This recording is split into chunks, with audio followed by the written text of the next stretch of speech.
তারেক রহমানের জন্য বিমানবন্দরে বুলেট প্রুফ গাড়ি। দীর্ঘ 17 বছর পর দেশের মাটিতে পা রাখতে যাচ্ছেন বিএনপির ভারপ্রাপ্ত চেয়ারম্যান তারেক রহমান। বৃহস্পতিবার দুপুর 12টায় শাহজালাল আন্তর্জাতিক বিমানবন্দরে পৌঁছাবেন তিনি।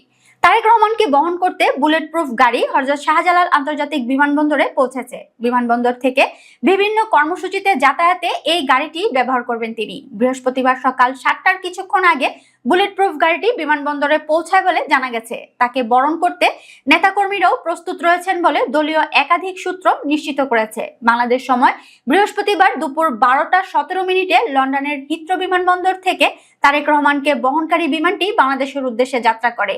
একই বিমানে দেশে ফিরছেন তার স্ত্রী ডাক্তার জুবাইদা রহমান ও কন্যা ব্যারিস্টার জাইমা রহমান।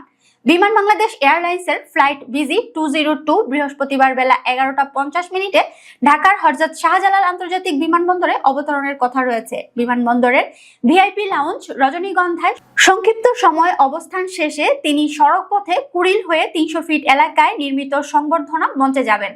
সেখানে সমবেত জনতার উদ্দেশ্যে সংক্ষিপ্ত বক্তব্য দিবেন এবং দুপুর 3টা 40 মিনিট পর্যন্ত অবস্থান করবেন। এরপর 300 ফিট এলাকা থেকে বসুন্ধরা জি ব্লকের গেট দিয়ে তিনি সরাসরি এভার কেয়ার হাসপাতালে যাবেন।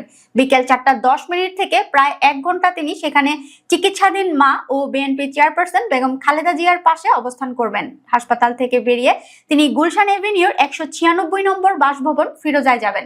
তারেক রহমানের স্বদেশ প্রত্যাবর্তনকে কেন্দ্র করে 3 স্তরের কঠোর নিরাপত্তা ব্যবস্থা নেওয়া হয়েছে। নিরাপত্তার স্বার্থে বৃহস্পতিবার সন্ধ্যা 6টা পর্যন্ত শাহজালাল আন্তর্জাতিক বিমানবন্দরে দর্শনার্থী প্রবেশ নিষিদ্ধ করেছে বেসামরিক বিমান চলাচল কর্তৃপক্ষ।